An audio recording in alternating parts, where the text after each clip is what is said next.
నమస్కారం జనం voice TV న్యూస్కి స్వాగతం. హెడ్లైన్ చూద్దాం. పుచ్చలపల్లి సుందరయ్య జీవితం నేటి తరాలకు ఆదర్శం. రాజీవ్ సాక్షిగా చెబుతున్న కేంద్రంలో వచ్చేది కాంగ్రెస్ ప్రభుత్వమే. మహబూబాబాద్ జిల్లా కలెక్టరేట్లో మహిళా ఉద్యోగికి అవమానం.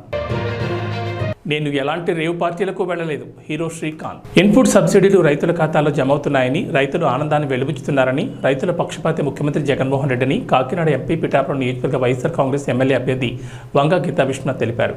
గొల్లప్రోలు మండలం మల్లవరం గ్రామంలో గీత పర్యటించారు. ఈ సందర్భంగా విద్యా దీవెన, ఇన్పుట్ సబ్సిడీలు ఖాతాలో పడడంతో రైతులు, ప్రజలు తమ యొక్క ఆనందాన్ని ఆమెతో పంచుకున్నారు. ఈ కార్యక్రమంలో అరిగెల మణిబాబు, కొత్తం దత్తుడు, రావుల మాధవరావు తదితరులు పాల్గొన్నారు.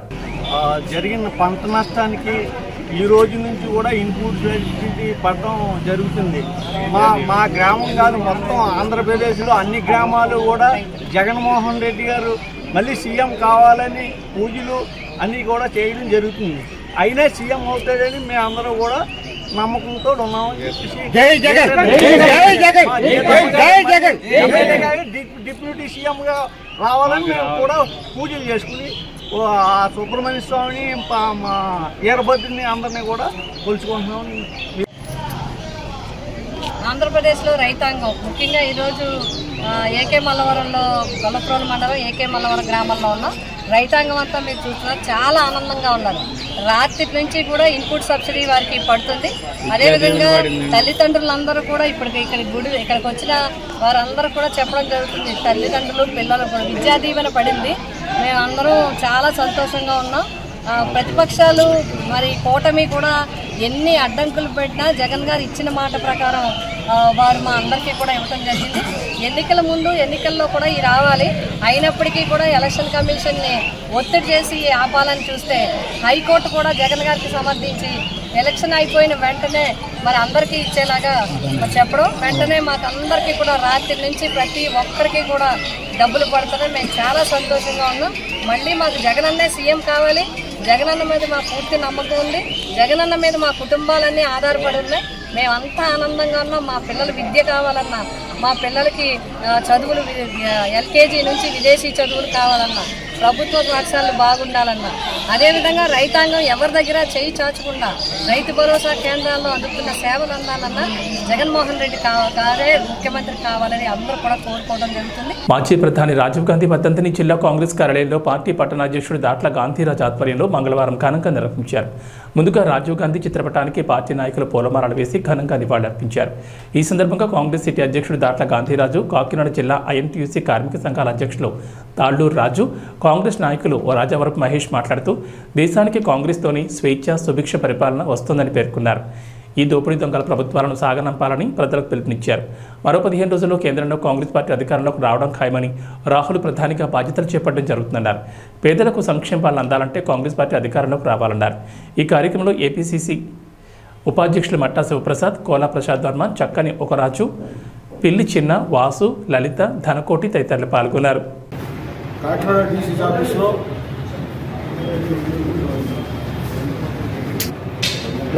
ఈరోజు రాజీవ్ గాంధీ గారి యొక్క 30వ వర్ధంతి చేసుకుంటాం. అయితే మరి రాజీవ్ గాంధీ యొక్క అడుగుజాడల్లో ఇవాళ కాంగ్రెస్ పార్టీ నడుస్తుంది. ఇప్పుడు కూడా గాంధీ కుటుంబానికి ఈవేళ ప్రజలే కాదు, కాంగ్రెస్ పార్టీ కాదు రుణపడి ఉంటుంది. గత మాజీ ప్రధానమంత్రి శ్రీ రాజీవ్ గాంధీ గారి యొక్క వర్ధంతి సందర్భంగా ఈరోజు కాకినాడ జిల్లా కాంగ్రెస్ పార్టీ కార్యాలయంలో, కాకినాడ నగర కాంగ్రెస్ పార్టీ ఆధ్వర్యంలో ఘనంగా నిర్వహించడం జరిగింది. ఈరోజు అతి చిన్న వయసులో కొన్ని మానవ మృగాల దాడిలో చనిపోయినటువంటి రాజీవ్ గాంధీ గారు ఈ దేశానికి చేసినటువంటి సేవ వెలకట్టలేనటువంటిది. ఈరోజు సాంకేతికంగా ఈ దేశం అభివృద్ధి చెందింది అంటే అది కేవలం ఆనాడు ప్రధానమంత్రిగా రాజీవ్ గాంధీ గారు ఉన్నటువంటి సమయంలో తీసుకున్నటువంటి నిర్ణయాల దృష్ట్యా ఈరోజు సాంకేతిక విప్లవం దిశగా ఈరోజు భారతదేశం అడుగులేయడానికి ప్రధానమైనటువంటి కారకులు రాజీవ్ గాంధీ గారు. రాజీవ్ గాంధీ గారు వర్ధంతి సందర్భంగా ఆ రోజు కర్నూలులో ఎన్టీవీ వాళ్ళు చేసే దృశ్యాన్ని మన ముందు ఒక మంచి నాయకుడు కోల్పోయాం. అయినప్పటికీ కాంగ్రెస్ ఈ 2024లో ఇండియా కూటమి రూపంలో అఖండ విజయం సాధించి ఈరోజు నేను మళ్ళీ కాంగ్రెస్ పూర్వవైపు వస్తుంది. ఆయన పైనుండి ఆయన కాంగ్రెస్ పార్టీకి ఆశీస్సులు ఇచ్చి మనస్ఫూర్తిగా ఆశీస్సులు ఇచ్చి 2024లో అంటే ఇప్పుడు జరగబోతున్న ఎలక్షన్లో కాంగ్రెస్తో కూడుకున్న ఇండియా కూటమి అధికారంలోకి రావాలని మనస్ఫూర్తిగా మేమందరూ కూడా కోరుకుంటున్నాం. మండల పరిధిలో 41 పంచాయతీల సచివాలయాల్లో మంచినీరు సరఫరాకు అన్ని విధాల చర్యలు చేపట్టినట్టు తెలిపారు. ప్రతి బుధవారం నీటిని పరీక్ష చేసి నాణ్యమైన మంచినీరు అందించాలని ఆదేశించారు. కాకినాడ రూరల్ మండల ప్రజాపరిషత్ కార్యాలయంలో ఎంపీడీఓ రమేష్ నాయుడు అధ్యక్షతన మండల పరిధిలో పంచాయతీ కార్యదర్శులతో సమీక్ష సమావేశం నిర్వహించారు. కాకినాడ అర్బన్లో వారికి, రూరల్ మండల పరిధిలో ప్రభుత్వం కేటాయించిన ఇళ్లలో ఉంటున్న వారికి సుమారు 251 మందికి జాబ్ కార్డులు ఇవ్వాల్సిందిగా ఆదేశించామన్నారు. ఉపాధి హామీ కూలీలకు సరైన సదుపాయాలు కల్పించేలా చర్యలు తీసుకుంటున్నట్లు తెలిపారు. ఎండ ఉష్ణోగ్రతల దృష్ట్యా ఉదయం 5:30 నుంచి 10:30 వరకు ఉపాధి హామీ పనులు జరిగేలా చూడాలని ఆదేశించామన్నారు. ప్రతి వారం మీటింగ్ పెట్టి వారు చేయాల్సిన పనిపై దిశానిర్దేశం చేస్తున్నామన్నారు. నమస్కారం అండి, నా పేరు రమేష్ నాయుడు, ఎంపీడీఓ కాకినాడ రూరల్. మీ అందరికీ తెలుసు, కాకినాడ రూరల్ మండలం చాలా పెద్ద మండలం, 41 సచివాలయాలు పరిధి ఉన్న పెద్ద మండలం. ఎస్పెషల్లీ ఈ సమ్మర్లోని ఎండ తీవ్రతని ఎలా మనం మిటిగేట్ చేయొచ్చు అనే దాని మీద ప్రిపరేటరీ మీటింగ్స్ గత 4 వారాల నుంచి కూడా గౌరవ కలెక్టర్ గారి ఆదేశాల మేరకు మనం పెడుతున్నాం. దానిలో భాగంగానే ఈరోజు కూడా ప్రతి సోమవారం నాడు కూడా మేము లైన్ డిపార్ట్మెంట్స్తోని ఈ మీటింగ్స్ పెట్టడం జరిగింది. లైన్ డిపార్ట్మెంట్స్ ఏవేవంటే ఆర్డబ్ల్యూఎస్ డిపార్ట్మెంట్, ఎడ్యుకేషన్ డిపార్ట్మెంట్, ఉపాధి హామీ, housing department and Panchayati Raj department. ఈ కన్వర్జెన్స్ మీటింగ్ పెట్టడం వల్ల ఏంటంటే మనకి 41 సచివాలయాల్లో కూడా ఎక్కడైనా ఎటువంటి వాటర్ ప్రాబ్లం ఉన్నట్లయితే ఆ వాటర్ సఫిషియన్సీ కోసం మనం ఆర్డబ్ల్యూఎస్ఏ గారితో కన్సల్ట్ చేసి ఇమీడియట్గా రెక్టిఫై చేయడం ఒక ఎత్తు. అదేవిధంగా ఎంత వాటర్ సప్లై చేసినా కూడా క్వాలిటీ ఆఫ్ వాటర్ లేకపోతే ప్రజలకు మళ్ళీ ఇబ్బంది అవుతుంది అనేసి 41 సచివాలయాలు కూడా మనం టెస్టింగ్ కిట్లు ఇవ్వడం జరిగింది. ఆ కిట్లు ప్రతి బుధవారం కూడా టెస్ట్ చేసేటట్టు, ప్రతి సోర్స్ ఆఫ్ వాటర్ని కూడా టెస్ట్ చేసేటట్టు, ఒకవేళ ఆ సోర్స్ ఆఫ్ వాటర్లో ఏదైనా సరే తేడా ఉన్నట్లయితే అక్కడ రెక్టిఫికేషన్ చేసేటట్టు, ప్రతి ట్యాంక్ కూడా సరైన రీతిలో క్లోరినేషన్ చేసేటట్టు, ప్రతి స్టార్టింగ్ పాయింట్ ఇల్లు నుంచి ఎండింగ్ పాయింట్ ఇంటి దాకా 2 ppm నుంచి 0.2 ppm క్లోరినేషన్ ఉండేటట్టు జాగ్రత్త తీసుకోవాల్సిందిగా ఆర్డబ్ల్యూఎస్ డిపార్ట్మెంట్ వారిని మరియు పంచాయతీరాజ్ సిబ్బందిని కూడా నేను ఆదేశించడం జరిగింది. అదేవిధంగా హౌసింగ్ సంబంధించి మన రూరల్లో అర్బన్ వాళ్ళకి కొంతమంది హౌసింగ్ ఇవ్వడం జరిగింది. 90 మ్యాండేట్స్ ఉపాధి హామీలో భాగంగా పేమెంట్ చేయడం జరుగుతుంది. వాళ్ళందరికీ జాబ్ కార్డు మన మండలంలో ఇంకా 251 జాబ్ కార్డు ఇవ్వాల్సి ఉంది. వాళ్ళందరికీ కూడా జాబ్ కార్డ్స్ ఇవ్వాల్సిందిగా ఈ మీటింగ్లో మేము అందరికీ చెప్పడం జరిగింది. అదేవిధంగా మన ఎలక్షన్స్లో కూడా అన్ని పోలింగ్ స్టేషన్స్కి ఎమ్యూనిటీస్ కల్పించారు. బాగానే వీల్ చైర్స్ కూడా ఇవ్వడం జరిగింది. అవన్నీ ప్రాపర్గా యూటిలైజ్ చేశారా లేదా, యూటిలైజ్ చేసిన తర్వాత ఆ వీల్ చైర్స్ అన్నీ కూడా ఎక్కడి నుంచి తెచ్చాము, తిరిగి మనం వాళ్ళకి ఇవ్వాల్సిన బాధ్యత మన మీద ఉందని మనం చెప్పడం జరిగింది. ఎంఎస్ఎన్ విద్యా సంస్థల ద్వారా ఎంతో మందికి విద్యాబుద్ధులు నేర్పించి ఉత్తమ పౌరులుగా తీర్చిదిద్దారని ఆదిత్య విద్యా సంస్థల చైర్మన్ నల్లమిల్లి శేషారెడ్డి, రాజవరపు మహేష్ పేర్కొన్నారు. Kakinada A1 function hall MSN విద్యా సంస్థల అధినేత విజయ్ కుమార్ జన్మదిన వేడుకలు ఘనంగా నిర్వహించారు. ఈ సందర్భంగా పలువురు వక్తలు మాట్లాడారు. అనంతరం విజయ్ కుమార్ కేక్ కట్ చేశారు. ఈ సందర్భంగా ఆయన మాట్లాడుతూ ప్రతి ఒక్క అభిమానం ఎంఎస్ఎన్ విద్యా సంస్థలపై ఆదరణ చూపడం ఆనందంగా ఉందన్నారు. ఈ కార్యక్రమంలో పాఠశాలకు చెందిన డైరెక్టర్లు, ఉపాధ్యాయులు తదితరులు పాల్గొన్నారు.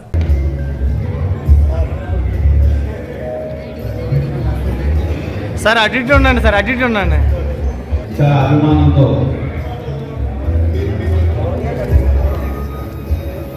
మహారాజులందరికీ నా నమస్కారాలు. ముఖ్యంగా మా గురువులు ఈ నెహ్రూగాన్ని అంటే పూర్వపు టెక్నీషియన్ స్కూల్స్ అంతకు ముందు నెహ్రూగాను నేను కూడా పూర్వ విద్యార్థిని. మా గురువు గారు అనేటువంటి ఆయన బాగా కుమారుడైన మా విజయ్ పుట్టినరోజు సందర్భంగా ఇటువంటి పుట్టినరోజు మరి ఎన్నో చేసుకోవాలని మనస్ఫూర్తిగా కోరుకుంటూ, అలాగే విద్యలో వినూత్నమైన మార్పు తీసుకొస్తూ మరియు లా అనే ఈ రోజుని జ్యుడిషియరీ ఎంత ఇంపార్టెంట్ మన ఆంధ్రప్రదేశ్లో కానీ ఇండియాలో కానీ ఎంత ఇంపార్టెంట్ రోల్ ప్లే చేస్తుందో అందరికీ తెలుసు. అందులో కూడా అత్యున్నత శిఖరాలు అధిరోహించి హైకోర్టు వరకు మంచి మంచి కేసులు చేస్తూ విజయాలు స్వీకరిస్తూ ఉన్న నా సోదరుడు విజయ్కి మరొక్కసారి పుట్టినరోజు శుభాకాంక్షలు తెలియజేస్తూ, మరి ఇటువంటి పుట్టినరోజు మరి ఎన్నో చేసుకుంటూ ప్రజలకి అందరికీ మరి ఈ విద్యా సంస్థలు అందరికీ కూడా ఆయన దగ్గర ఉన్న లాలో ఉన్న మెరుగులని చేస్తూ అందరికీ సహాయ సహకారాలు అందించాలని మనస్ఫూర్తిగా కోరుకుంటూ సెలవు చేస్తాను. సో ఆదినారాయణ ఇంకా రాలేదని నేను చూస్తూ ఉన్నాను. ఇంకేంటంటే మనం చిన్నప్పుడు చదువుకున్న సమతీశారు, పుత్రుడు పుట్టగానే తండ్రి పుత్రోత్సాహం కాలేదు, ఆ పుత్రుడిని జనులు పరుగుని పగడగా ఆడు పొగుడు నిజమైన పుత్రోత్సాహం అని చెప్పేసి మనం ఎప్పుడో చదువుకున్న అందరూ కూడా. ఇప్పుడు నిజంగా ఆదినారాయణ గారికి నిజమైన పుత్రోత్సాహం కలుగుతుంది అని చెప్పడానికి నేను కొంచెం కూడా అనుమానించట్లేదు. మనస్ఫూర్తిగా నేను విజయాన్ని అభినందిస్తున్నాను. అలాగే ఆదినారాయణ గారికి శిరస్సు వచ్చి నమస్కరిస్తున్నాను. కొంచెం మీరందరూ చెప్పారు, నేను చెప్పవలసింది ఏమీ లేదు. కానీ నా కోరిక ఏంటంటే మన మిత్రుడిని రాబోయేటటువంటి టీచర్స్ ఎమ్మెల్సీగా కానీ గ్రాడ్యుయేట్ ఎమ్మెల్సీగా కానీ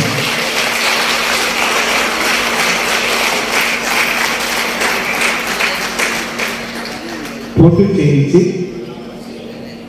అద్భుత విజయాన్ని సాధించగలిగితే ఒక పక్కన ఈ నా పరంగా, రెండో పక్కన రాజకీయ పరంగా కూడా ఆయన సర్వీస్ చేసే అవకాశం మనం అందరం పొందుతాం. ఇది మన స్వార్థం కోసం చెప్తాను, ఆయన కోసం చెప్పట్లేదు. కాబట్టి ఇప్పటి నుంచి కూడా ప్లాన్ చేస్తున్నాం. మనం ఒక కమిటీగా మనం మిత్రులందరూ కమిటీగా ఫామ్ అయ్యి అది గ్రాడ్యుయేట్స్ పోటీ చేస్తే బాగుంటుందా లేదా టీచర్ ఎమ్మెల్సీగా పోటీ చేస్తే బాగుంటుందా అనే విషయం పట్ల మనం ఆలోచించి ఒక నిర్ణయం తీసుకొని, ఎలాగో ప్రైవేటు పాఠశాలలో కూడా ఈవేళ ఓటు ఉంది కాబట్టి అప్పుడు నేను కూడా ఇక్కడ చాలామంది చాలా కేసుల గురించి చెప్పారు. ఒరిజినల్గా నేను ఏ కేసుగా మొట్టమొదట జీవో వచ్చినా ఏదొచ్చినా ముందు శ్రీనివాస్ గారి దగ్గరికి ఫోన్ వస్తే దాన్ని ఫాలోఅప్గా గురుగారు రామరాజు గారు మాట్లాడతారు. అంటే రాజ్యం పోయడానికి అన్ని రెడీ చేసుకుంటారు, రాజ్యం కోసం ఇబ్బంది ఇస్తున్నాయి.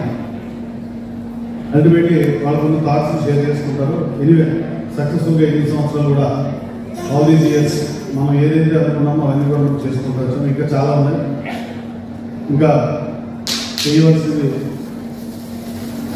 మన వెల్ఫేర్ కోసం చేసుకోవాల్సింది ఇంకా చాలా ఉన్నాయి.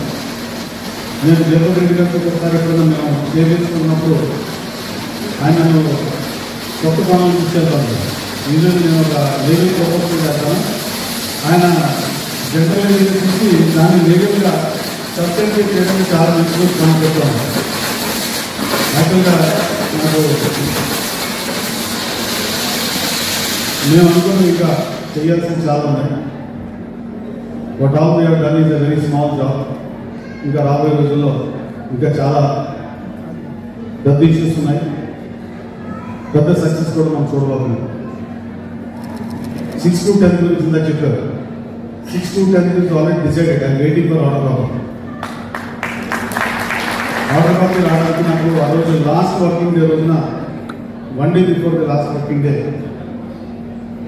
ఆర్గ్యుమెంట్స్ అయ్యి దాదాపు మార్నింగ్ సెషన్ 1 hour అయితే తర్వాత ఆఫ్టర్నూన్ మళ్ళీ ఒకటే పాయింట్. రైట్ ఎడ్యుకేషన్ యాక్ట్లో ఎగ్జామినేషన్స్ ఎలా కండక్ట్ చేయాలంటే కంటిన్యూస్ కాంప్రిహెన్సివ్ ఎవాల్యుయేషన్ CCE ప్యాటర్న్లో ఎగ్జామ్ కండక్ట్ చేయాలని ఉంది. దానికి వీళ్ళు ఏంటంటే యూనిఫామ్గా ఒకే క్వశ్చన్ పేపర్, స్టేట్ అంతా ఒకే క్లాస్లో ఒక క్వశ్చన్ పేపర్ ఉంటుంది. గవర్నమెంట్ ఎయిడెడ్, ప్రైవేట్, అన్ఎయిడెడ్ అన్ని కలిపి చెప్పి వాడు క్వశ్చన్ పేపర్ తయారు చేయడం, మనకి ఇవ్వడం, మనం కొనుక్కోవడం, ఇది జరుగుతుంది. దాన్ని ఆ కేసు చేసినప్పుడు మీ అందరూ తెలుసు 1 to 5th మనకి ఫస్ట్ స్టేజ్లో ఇంట్రీ మోడల్ ద్వారా మనకు వచ్చింది. సెకండ్ స్టేజ్లో మనం ఆర్గ్యుమెంట్స్ అయినప్పుడు అంత లెంతీ ఆర్గ్యుమెంట్స్ ఒకే పాయింట్ చెప్తారు. నేను ఆయన submitted CCE rules before the court. ఏదైతే కంటిన్యూస్ కాంప్రిహెన్సివ్ ఎవాల్యుయేషన్ ఆ ఎగ్జామినేషన్ ప్యాటర్న్ నేను ఇంప్లిమెంట్ చేయడానికి అకాడమిక్ అథారిటీగా SCRTని అపాయింట్ చేసిన స్టేట్ గవర్నమెంట్. SCRT వాళ్ళు CCE రూల్స్ ఫ్రేమ్ చేశారు. ఆ రూల్లో ఒక సెంటెన్స్ అదే ఒకే సెంటెన్స్ ఢిల్లీ గారు the entire case was stern. దాంట్లో ఏముందంటే no teachers to buy question paper from outside either from. Telangana Maharashtra సరిహద్దుల్లోని కోటపల్లి మండలం రాపన్పల్లి చెక్పోస్ట్ వద్ద ఇద్దరు అంతర్రాష్ట్ర చిరుతపులి చర్మం స్మగ్లర్లను పోలీసులు పట్టుకున్నారు. వారి దగ్గర నుంచి చిరుత చర్మం, మోటార్ సైకిళ్లు స్వాధీనం చేసుకున్నారు. చెన్నూరు ఫారెస్ట్ డివిజన్ కార్యాలయంలో ఏర్పాటు చేసిన విలేకరుల సమావేశంలో జైపూర్ ఏసీపీ వెంకటేశ్వరరావు వివరాలు వెల్లడించారు. కోటపల్లి పోలీసులు రాపన్పల్లి చెక్పోస్ట్ వద్ద వాహనాల తనిఖీ చేపట్టారు. మహారాష్ట్ర నుంచి ఇద్దరు వ్యక్తులు మోటార్ సైకిళ్లపై మంచిర్యాల వైపు వస్తూ అనుమానాస్పదంగా కనిపించారు. మోటార్ సైకిళ్లను తనిఖీ చేయగా చిరుతపులి చర్మం, గోళ్లు లభించాయి. వారిని విచారించగా ఛత్తీస్గఢ్ రాష్ట్రంలోని బీజాపూర్ జిల్లా వర్ధలి గ్రామానికి చెందిన దుర్గం పవన్ గత 2 ఏళ్ల క్రితం బీజాపూర్ జిల్లా పొడగొట్ట అటవీ ప్రాంతంలో హతమార్చాడని వెల్లడైంది. చిరుతపులి చర్మాన్ని విక్రయించడానికి బీజాపూర్ జిల్లా లింగాపూర్ గ్రామానికి చెందిన బాబర్ ఖాన్ను పవన్ సంప్రదించాడు. చర్మం విక్రయిస్తే 50,000 ఇస్తానని అతడితో ఒప్పందం కుదుర్చుకున్నాడు. చిరుతపులి చర్మాన్ని విక్రయించేందుకు మోటార్ సైకిల్పై మంచిర్యాల వైపు వస్తుండగా పవన్, బాబర్ ఖాన్లను పోలీసులు పట్టుకున్నారు. వన్యప్రాణులను వేటాడితే కఠిన చర్యలు తీసుకుంటామని హెచ్చరించారు.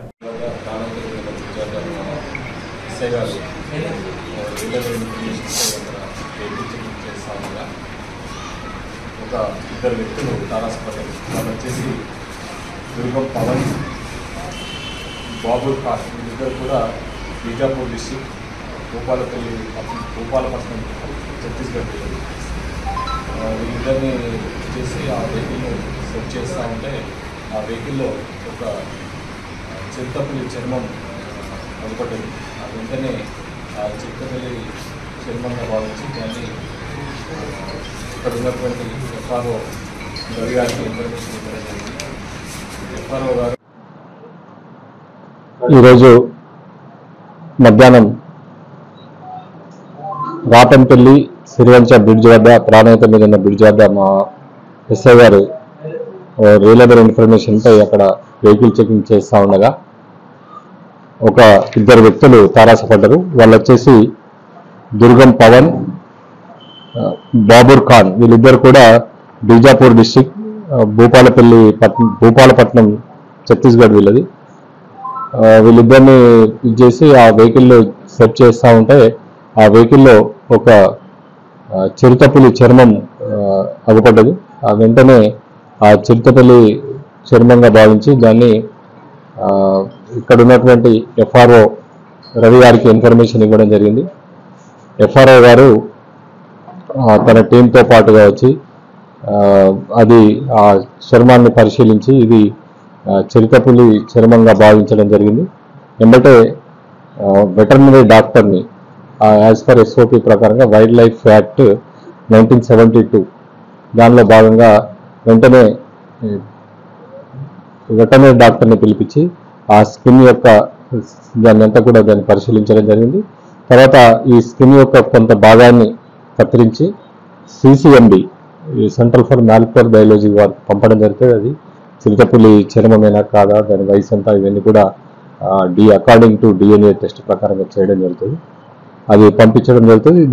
ఈ యాక్ట్ ప్రకారంగా మా పోలీస్ వారికి ఉన్న పవర్స్, దాని యాక్ట్లో భాగంగా మేమంతా కూడా దాన్ని ప్రాపర్గా మీడియేటర్ సమక్షంలో సీజ్ చేసి ఆ యాక్ట్లో ప్రకారంగా దాని ఇన్వెస్టిగేషన్ అంతా కూడా ఫారెస్ట్ డిపార్ట్మెంట్కే చేయాల్సి ఉంటుంది. కాబట్టి ఆ చర్మాన్ని, తర్వాత ఇద్దరు వ్యక్తుల్ని, తర్వాత వాళ్ళు తీసుకొచ్చినటువంటి 2 మోటార్ సైకిల్ని కూడా వాళ్ళకి అప్పచెప్పడం జరిగింది.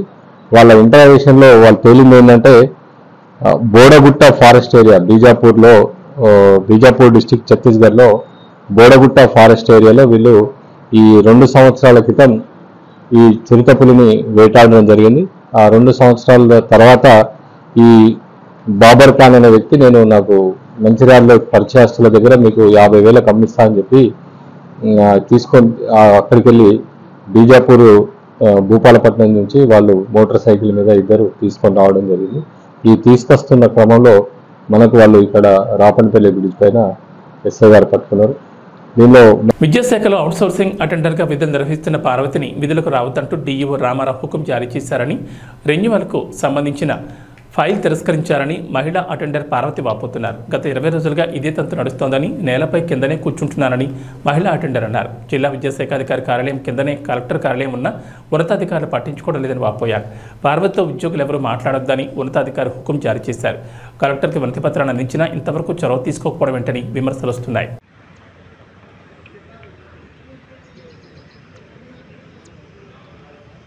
చెప్పండి. బొత్స పార్వతి సార్. నేను 2017 నుండి అవుట్ సోర్సింగ్ అటెండర్గా చేస్తున్నాను సార్ విద్యాశాఖ కార్యాలయంలో. నేను గతంలో ఎప్పుడు కూడా ఇలాంటి ప్రాబ్లం లేదు sir. Last year DO Ramarao అని డిఓ సార్ వచ్చారు సార్. తను వచ్చిన రోజు నుండి ప్రాబ్లం చేస్తున్నారు sir.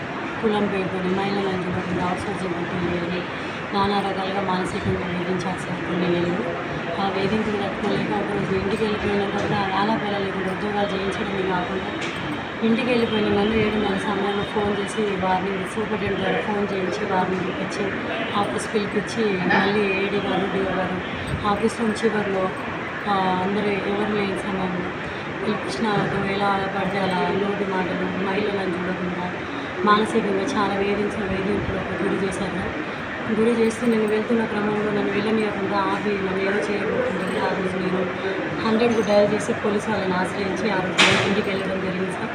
Next day morning DSP గారు కంప్లైంట్ చేశాను. ఇలా చేస్తున్నారు, నాకు ఇలా 2 నెలలు అవుతుంది, ఇదే రిపీట్ అవుతూ ఉంది, ఇలానే హరాస్ చేస్తున్నాం, మాట్లాడుతున్నాం లేదు, ఫోకస్ నోటీస్ చేయడం, జీతం కట్ చేయడం, నోటి మాట కులం పేరుతో ఎలా పడితే నానా రకాలుగా ఇలా మహిళలను చూడకుండా ఎలా చేపిస్తూ ఆఫ్టర్ అవుట్ సోర్సింగ్ అటెండర్ అది ఇది అని చెప్పేసి కలెక్టర్ నేను తీసేయమన్నారని గతంలో శాసన సార్ కలెక్టర్ గారు ఉండే తన పేరు చెప్పుకొని తన అందరితో ఎలా పడితే అలా మాట్లాడడం జరిగింది sir.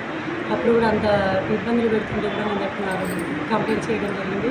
Next day DSP ఆశ్రయంతో collector గారిని కలవడం జరిగింది సార్. కలెక్టర్ గారు నాకు డిఓ గారిని పిలిచి మాట్లాడాలని తెలీదు, కానీ ఆ రోజు నుండి ఏప్రిల్ ఈ నెల 1వ తారీఖుకి ఎలాంటి ప్రాబ్లం లేదు సార్ నాకు. కానీ ఇప్పుడు ఏప్రిల్ 24వ తారీఖు నేను రెన్యువల్ రీఎంగేజ్ పర్ఫార్మెన్స్ మీద సైన్ చేయాలి. ఆ రీఎంగేజ్ నేను చేయకుండా ఉండడమే కాకుండా నేను చెయ్యను, రేపటి నుంచి ఉద్యోగానికి రావద్దు, నేను ఉద్యోగం నుంచి తొలగించేసిన అని చెప్పేసి స్టాఫ్ ఎవరితో మాట్లాడలేకుండా నాకు స్టాఫ్ పని చెప్పట్లేదు. కూర్చున్న స్టూల్ కూడా ఛాంబర్లో పెట్టుకున్నారు సార్. సైన్ చేయాల్సిన రిజిస్టర్ కూడా దాచుకొని స్టాఫ్ వాళ్ళే పెట్టుకోవడం, మళ్ళీ తీసుకొని దాచుకోవడం చేస్తున్నారు సార్. ఇదేంటి ఇది నన్ను ఇలా నేను నాదేమైనా పొరపాటు ఉంటే మన్నించి క్షమించి నేను ఎక్కడ డిప్టేషన్లో పంపించండి, కానీ నా పుట్టిన నా కుటుంబాన్ని రోడ్డు మీద వేయకండి, పెద్దవాళ్ళు సార్ ఇలా చేయొద్దంటే రిక్వెస్ట్ చేసుకోవడం జరిగింది డిఓ గారిని ఏడీ గారిని. ఆయన కూడా రెస్పాన్స్ లేకుండా నేను రిక్వెస్ట్ చేసుకుంటే లేచి బయటికి వెళ్ళి ఇక్కడ కింద కూర్చోబెట్టి ఎన్ని రోజులు అవుతుంది?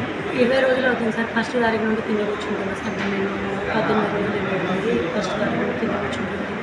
స్టూల్ ఏంటంటే తోటి అటెండర్లు అడిగితే డిఓ గారు లోపల పని నుండి ఫైల్ పెట్టుకోవాలని చెప్పేసి అన్నారు.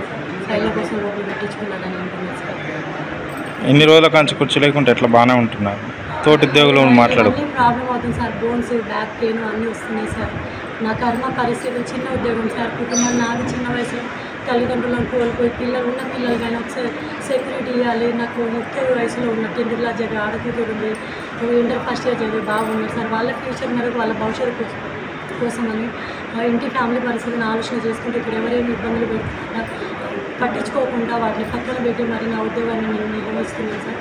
కానీ మీరు ఏం కావాలనుకుంటున్నారు? లాస్ట్ నన్ను నా ఉద్యోగం నాకు కావాలి సార్. నాకు ఎక్కడైనా డిప్రెషన్లో పంపిన రిక్వెస్ట్ చేస్తున్నాను సార్. నాకు ఇది తప్ప వేరే ఆధారం ఏం లేదు సార్. ప్లీజ్ సార్, నేను 2015 ముందు చేస్తున్నాను. నేను అందరినీ కోల్పోయి ఒంటరి పిల్లల్ని పట్టుకొని పోషించుకుంటున్నాను సార్. చిన్న ఉద్యోగం మీద ఇలాంటి కక్షలు లేకుండా నాకు నా తప్పులు ఏమైనా ఉంటే మొదటి తప్పు క్షమించు. నన్ను ఎక్కడైనా డిప్రెషన్లో మీకు నచ్చకపోతే ఎక్కడైనా డిప్రెషన్లో పంపిన నన్ను నా కుటుంబాన్ని రోడ్డు మీద వేయొద్దని చెప్పి మనస్ఫూర్తిగా కోరుకుంటున్నాను సార్. తాను బెంగళూరు రేవ్ పార్టీలో పాల్గొన్నాననే ప్రచారం అవాస్తవమని హీరో శ్రీకాంత్ పేర్కొన్నారు. తాను ఎలాంటి పార్టీలకు వెళ్లలేదని చెప్పారు. ప్రస్తుతం హైదరాబాద్లోనే ఉన్నానని తెలిపారు. కాగా బెంగళూరులో జరిగిన రేవ్ పార్టీలో ఒక యువకుడు తనలాగే ఉండడంతో అందరూ తాను అనుకున్నారని వివరణ ఇచ్చారు.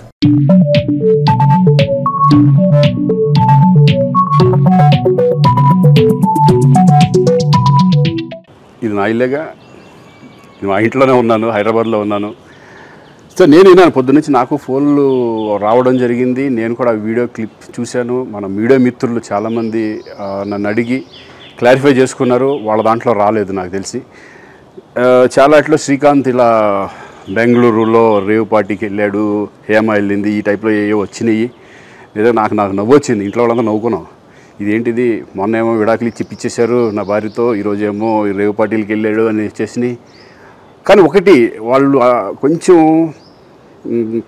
తొందరపడ్డంలో ఇది లేదనిపించింది. ఎందుకంటే వాడెవడో, అతను ఎవరో కానీ కొంచెం నాలాగా ఉన్నాడు. వాడు కొంచెం ఇలా కప్పుకొని, అది గెడ్డం ఉంది, బట్ ఇప్పుడు గెడ్డం నాకు లేదు అని, బట్ గెడ్డంతో నేను షాక్ అయ్యాను. ఇదేంటిది నాలాగా ఉన్నాడు ఏంటి అని నేనే షాక్ అయ్యాను.